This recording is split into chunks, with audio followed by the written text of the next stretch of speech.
able to log on to the internet and do it at their own level, or go to some centers or a cyber cafe or on the mobile phone. So therefore, every mobile also is in fact a service center in one way. That's the whole idea, that this entire online services and this web portal being launched today is actually creating and making every mobile, every iPad, every computer into a service center. That's the whole idea.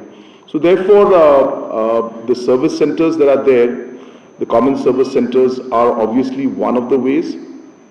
And if we definitely see that the requirement and the utility is growing and there is a need to expand that, definitely we can examine that also. But let us see how things progress. Let us see how the work happens and the utility is there. And based on the situation, we will further examine. But as I said, this step today is to actually make every mobile a service center.